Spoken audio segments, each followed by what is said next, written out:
the cut severely damaged his heart and vital organs. As detectives try to unravel circumstances under which an 18-year-old boy student at Shs Boys was killed by his school peers, an autopsy report has revealed the victim succumbed to stab wounds. Postmortem ilikuwa inafanywa leo na tumepata alidungwa na kisu mara mbili, hapa kwa tumbo na kwa kifua.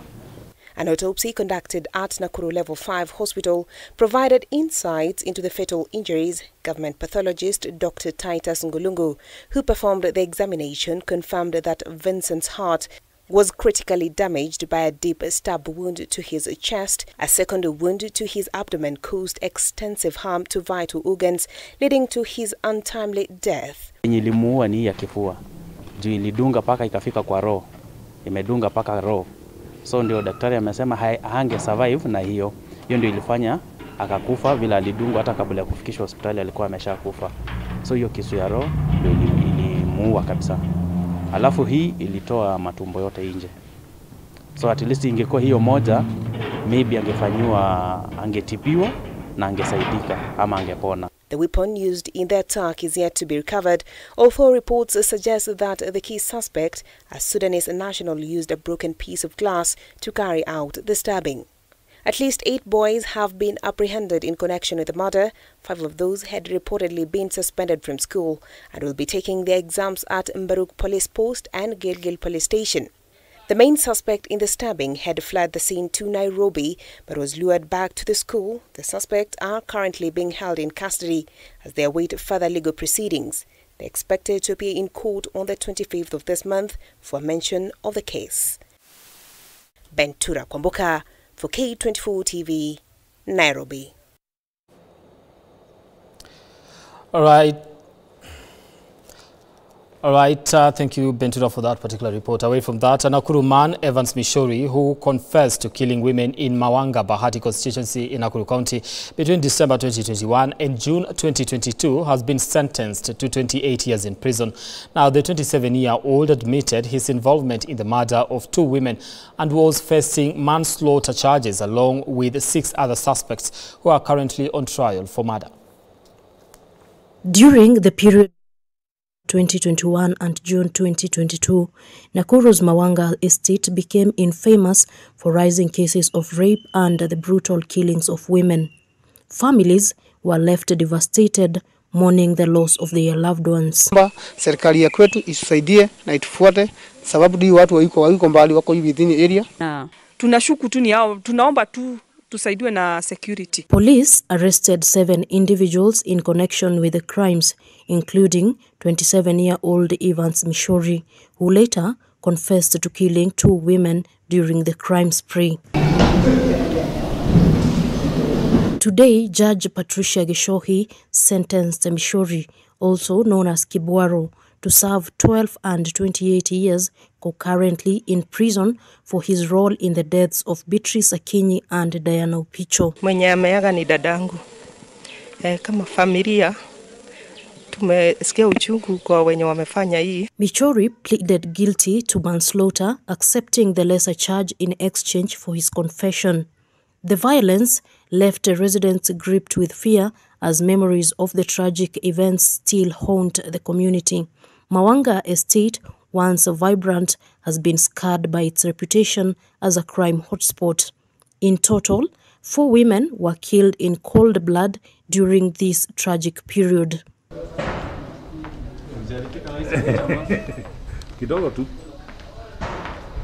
Mombi Wambogo, K24 TV, Nakuru County. Now from Nakuru, Treasury CS John Buddy now says Kenyans cannot feel the impact of the inflation rate coming down due to a backlog of pending bills and the high rate of unemployment in the country.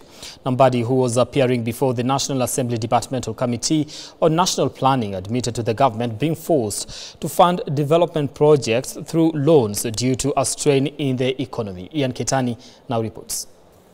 Amid concerns of Kenyans not having cash in their pockets, despite claims of the inflation rate coming down, Treasury CS John Buddy has attributed failure by Kenyans to feel the impact to a backlog of pending bills and the ever-shrinking employment opportunities.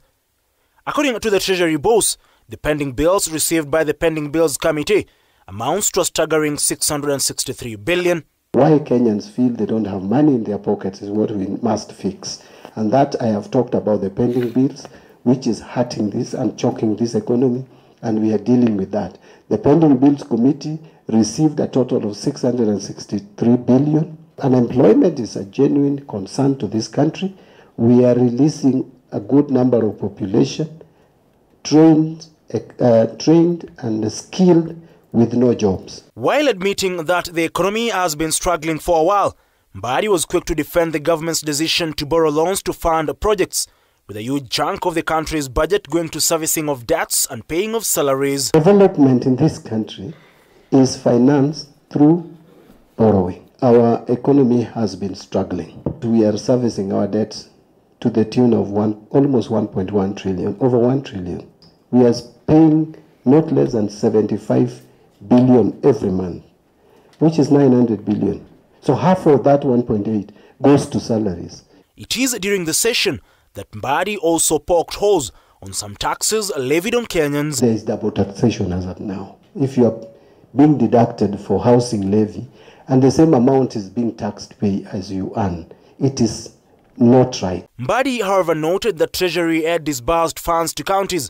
Concerns are being raised by members of the committee led by CPA Julius Ruto over what criteria they had used to disburse the funds, with mediation ongoing between the Senate and the National Assembly over the Division of Revenue Bill. We are aware the Division of Revenue Bill is under mediation now in the floor of the House bicamerally.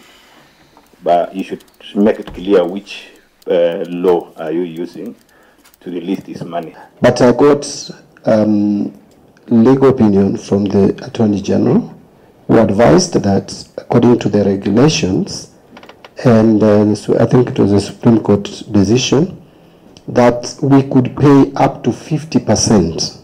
We can disburse up to 50% of the previous year's allocation. CS Mbadi was appearing to respond to statements sought by MPs on various issues, was forced to request for more time to submit detailed reports after legislators poked holes into his responses. It is during the session that the East African Development Bank was on the spot, overpaying $2.8 million in legal fees to recover a $1.9 million loan, amid questions over shareholding of the bank, which is owned by 4 member states including Kenya, Tanzania, Uganda and Rwanda.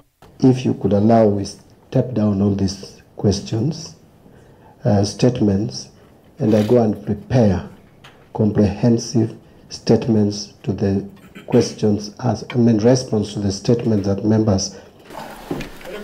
Ian Kitani, K24 TV, Nairobi. Now, U.S. Ambassador to Kenya, Meg Whitman, announced her resignation this week. Now, this coming at the backdrop of the election of Donald Trump as President of the United States. Her tenure marked a unique chapter in the relationship between the United States and Kenya, stretching to controversial statements that invited the public's ire. And her departure invites reflection on the legacy of past U.S. ambassadors to Kenya. Tonight, we take a look at the contribution of the U.S. ambassadors to Kenyan democracy and what the future holds for Kenya-U.S. relations under the shifting political scene. Meg Whitman, the 4th female U.S. ambassador to Kenya out of 18 since independence, is hanging her boots as far as diplomacy in the East African nation is concerned. Whitman's departure comes just a year before the end of her term, bringing to an end an era of diplomacy defined by her visible role in Kenya's political landscape. Known for her commitment to trade, partnerships, technological investment and democratic engagement, she often championed Kenya's position as a key U.S. partner in East Africa. Is so known for is it 10%. Upon announcing her resignation, Whitman cited Kenya's new designation as a major non-NATO ally in sub-Saharan Africa and her contributions to the tech industry, drawing from her Silicon Valley background to boost Kenya's Silicon Savannah. She often leveraged her ties to the American Chamber of Commerce to encourage American investment in the country. Politically, Whitman openly supported President William Ruto to the chagrin of the opposition figures, drawing her criticism from opposition leader Raila Odinga, who labelled her a rogue ambassador. Whitman faced criticism for not addressing human rights abuses, such as the abductions and disappearances of citizens during the Gen Z protests, with Kenyans calling for her recall and resignation. Whitman joins a legacy of influential ambassadors who have navigated both diplomacy and Kenya's complex political landscape. Figures like Smith Hempston, who served from 1989 to 1993, was outspoken in his support for multi-party democracy, a stance that pushed Kenya toward political reform despite resistance from its then single-party state.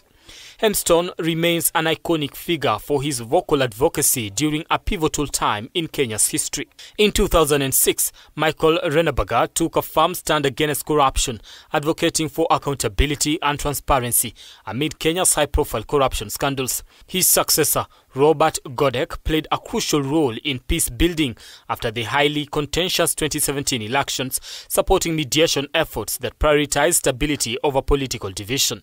Kyle McCarter, who served from 2019 to 2021 during Donald Trump's first term, continued this legacy, supporting democratic principles, economic partnerships, and governance reform.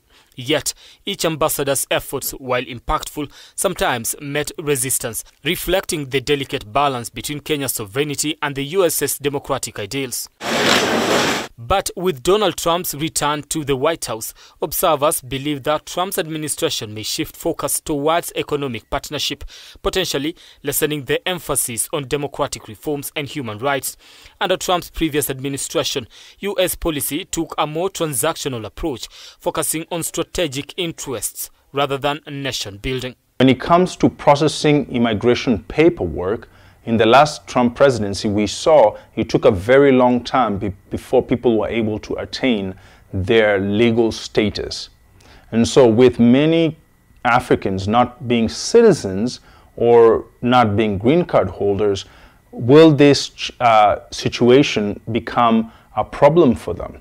For example, a lot of African immigrants may be living situations in which they were refugees and were seeking asylum in America. Will they now have hurdles to overcome? And so there might be a lot of challenges in the years ahead when it comes to African immigrants in those two areas. Brian Amuai, K24. All right, time to take another break here on the program. Don't go too far. We'll be back with more news, including business.